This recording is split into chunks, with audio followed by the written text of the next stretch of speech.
welcome to the Narrowing Path, Walking the Spiritual Walk.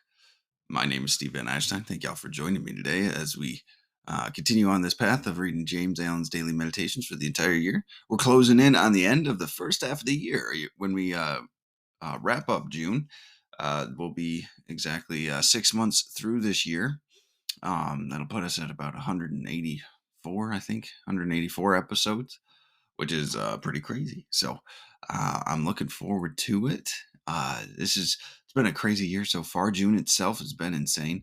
Well, not insane, just revealing, enlightening, realigning, reaffirming. It's been a great month. I think there's probably been parts of every single month where there was just had a string of days where it really resonated with me, and I hope that's what you guys are finding out there listening to it, that it really does help. So, really does resonate with you on some levels, or you get a couple days in a row where you're like, that makes sense. So, I'm looking forward to seeing what today's brings, and so this will be fresh to you and fresh to me, meaning this will be my first time reading it or hearing it right on the podcast with you as I read it. So you get my genuine response, reactions, and observations about the reading and what I relate to. So here we go. This is today's reading from James Allen's Daily Meditation for June 20th.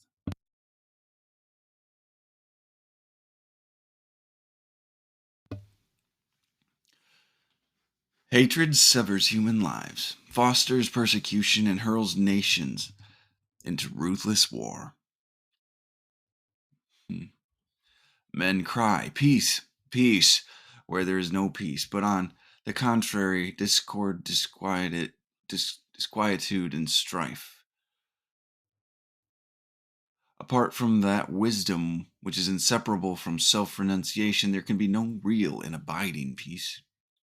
The peace which results from social comfort, passing gratification, or worldly victory is transitionary and transitory, in its nature. Holiness alone is the source of undying peace. Self-control leads to it, and the ever-increasing light of wisdom guides the pilgrim on his way. It is partaken of in a measure as soon as the path of virtue is entered upon, but it is only realized in its fullness when self disappears in the consummation of a stainless life. This inward peace, this silence, this harmony, this love is the kingdom of heaven. That's a great one today. It's so true. It's so true. When we talk about establishing peace, stopping war, world peace, all of these things, and it's almost always done with selfish intention, right? Because we want peace because we're looking for this um, uh, result to occur, right? We want the fighting to stop so this can be accomplished. And this might be an unfavorable opinion, even though that might sound great and the result might be one that would benefit the world, it doesn't mean it's still not selfish. And that's what we're talking about here. We should all strive for peace, not because it would serve us better. Because when war serves us better, we're willing to do that. Right?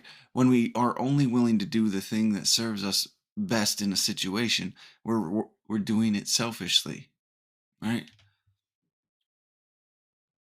The only time peace will work is when we take ourselves out of it, and even at a loss to ourselves, establish peace. There can be no victory, or there can be no peace through violent victory. There can be no peace through any selfish end. And I believe that. I really do. I have a extremely deep-seated belief that anything that's done for selfish reasons, or anything that's done with a victory over another will always create a misbalance in dynamics. There will always be spite and resentment. So, to be here, to have real peace, it has to be a surrendering of our selfish interest. So, let's go ahead and break this one down. I'm excited about it because the overarching theme of this one's really love, isn't it? It's really just love, and it's really selfless love. Because when those self-interests can be just so divisive, so divisive, can push people apart, friendships, it can push families apart, it can push communities apart, it can push nations and countries apart. It pushes the world apart. That selfishness. And when we turn to being of service to the people we love and the people around us, because that's the right thing to do, that world will change. So here we go. It opens up with hate severs human lives, fosters persecution, and hurls nations into ruthless world. Hatred is a poison that pits one against the other. Right? It creates um, sex. It creates division. It creates you versus me versus you, us versus them. It's a pretty powerful way to open it just with that first part of that sentence. Hatred severs human lives. Because as soon as hatred enters into someone's life, they're not living anymore, right? Hate is a consuming emotion. Hate is a consuming state of being. Your hatred will bleed over into everything. It becomes self-obsessive, and you'll lose your ability to engage in the world in any other way. That's why hatred must be let go of. That's why we have to practice a spiritual way of living so we can actually participate in life. All right, here's the main body of this reading today. Men cry, peace, peace, where there is no peace. But on the contrary, discord, disquietude, and strife.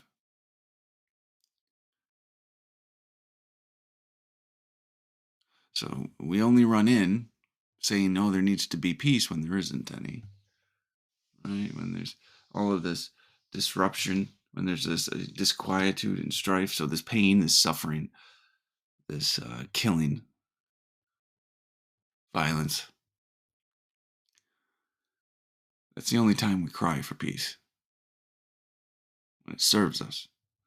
Apart from that wisdom, which is inseparable from self renunciation, there can be no real and abiding peace, because there's no real and abiding peace until you take yourself out of it, until we take ourselves out of it. That could be on a personal level, that could be on a community level, a family level, and as big as a national level. Doing the right thing, regardless of if it benefits you or not,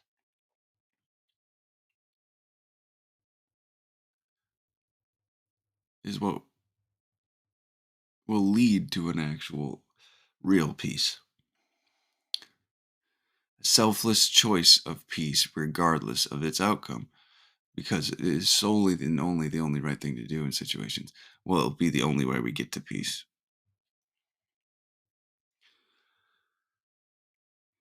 The peace which results from social comfort, passing gratification, or worldly victory is transitory in its nature. So when it's a victory, when it's a one battle, a one war, passing, that's just a temporary, right? People are tired of it for now. It's not serving them anymore, war. So they'll let it go till war serves them again, till violence serves them again. Or well, it says worldly victory. This could be in anything too, right? People, this can even the whole sentence again is peace which results from Social comfort, passing gratification, or worldly victory is transitory in nature. So it doesn't even have to be war. It doesn't even have to be violence. This could be the pursuit of a career. This could be pursuit of um, conquering the domain of their expertise. That is only ever going to be a temporary gratification. I'm thinking about all the kids that go to college and they get their college degree and they just dedicated 4, 5, 6, 8 more years of their lives to this education, and they get this piece of paper and they get this um, accomplishment, and that sense of gratification and social comfort that was referenced here is gone relatively quickly. It only lasts probably 10 minutes at the most. And then what? And then what? Right? Because that's a battle. That's a conquest right there, isn't it? A self-serving conquest. And with victory at the end of it. Victory, worldly victory. Anything like that. When it's not done for the right reasons, will be just a hollow victory. And it may serve you later on in life, but the accomplishment in and of itself will only be um, temporary. That sense of peace, right? Because there's a sense of peace. It's over. The battle's done. And then who knows how long you'll rest in that before the next battle's picked up. Whatever selfish end you'd like to acquire.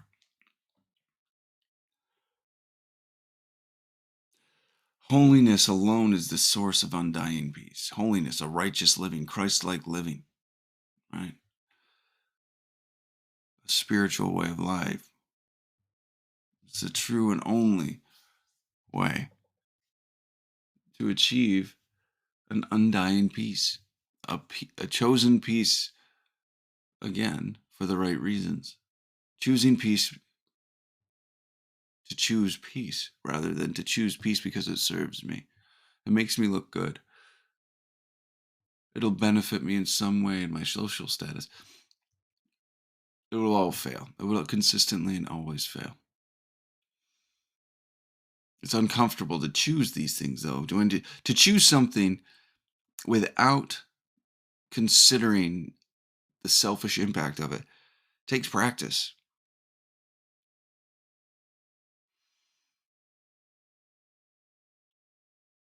It's difficult.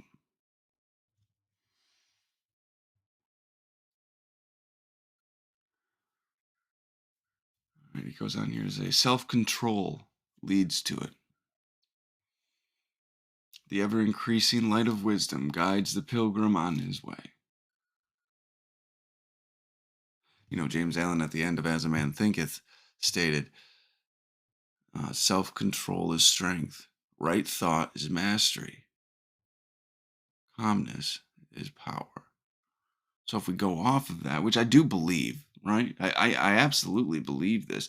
Self-control, that's the first step in the process, right? When we stop taking certain actions, then we can fix the thinking, and then we can change our intention. Then we can change where we're functioning from, whether it's a fearful, selfish place or whether it's a loving, godly, service-based place. Whole different place to function from. But we have to practice self-control to get there. We have to sacrifice. I just had a conversation with someone recently about this. We have to sacrifice the actions which have served us in the past, which have been gratifying in the past, which has made us feel good, which have played to a part of our ego in some way, or our pride, or our distraction, or our pleasures, however you'd like, or whatever that action fed. We have to sacrifice that and choose the right action, not because it serves us more, but because it's the right thing to do. So it does start. This light of wisdom starts with self-control. Self-control leads to it, and the ever-increasing light of wisdom guides the pilgrim on his way. Because every time you have an experience like that, your character grows, your spirituality grows, your connection with that power greater than yourself, that God of your understanding, that source, that mother nature, that society, whatever it is that you've chosen as your that power greater than yourself that you have put yourself in service to, you grow in that understanding. You grow in that path, which is important. It is partaken of a it is partaken of in a measure as soon as the path of virtue is entered upon, but it is only realized in its fullness when self disappears in the consummation of a stainless life. So the wisdom and the understanding, we get a little piece of it. As soon as we're like, you know what, I'm going to live this way of life. But we're at the front end of that path, everybody. We've taken a very selfish, painful, sorrowful, suffering, self serving path to get there. But that one ends when we choose to walk this way of life. And it's right at the beginning. It's a whole new life, right? We've been given the opportunity to live again in a different way when we choose this way of living. And everything will change for you as you walk this path. And what they're saying is it is partaken of in a measure, so usually a small amount, as soon as the path of virtue is entered upon. When you start living this way, when you start wanting to practice these spiritual disciplines, these spiritual principles, when you start to want to live a happy, joyous, free life, you get a measure of it. But it is only realized in its fullness when self disappears in the consummation of a stainless life, when we have completely eradicated self from our actions, when we have completely taken ourselves out of the equation and we choose our actions based solely on the right thing to do, then we will realize it in its fullness. And then we will live in that stainless life, that Christ like life, that ideal that we talk about all of the time. He closes it with this last sentence here: this inward peace, this silence, this harmony, this love is the kingdom of heaven. Whew. Love that line. This inward peace, this, we talked about, I think it was yesterday, we talked about reaching deep within ourselves to find that peace, right? When we have to reach deep into our hearts and find that eternal peace that always exists there, right? That infinite, stable, powerful, serene feeling where we can just stay there. And that inward peace, the silence, because it's quiet and it's powerful, he calls it this harmony, this love. Love is capitalized, meaning godly love of God, is the kingdom of heaven. This is the kingdom of heaven. Heaven resides inside of you, at least in some capacity. Maybe there's more later on, but I can tell you right now what so many are seeking sits inside of you already. What I was seeking is right here. And I'm getting past it, getting through life, however that looks. Who knows what's on the other side, what happens, and it's a. I don't think it's something we need to figure out, because we can have heaven right here as long as we live this life, as long as we choose to live a life on a spiritual basis, choosing to live by spiritual principles because it's the right thing to do. And you will one day find yourself peaceful, serene, in harmony with the world, and overwhelmed with love, and realize you're sitting right in heaven already.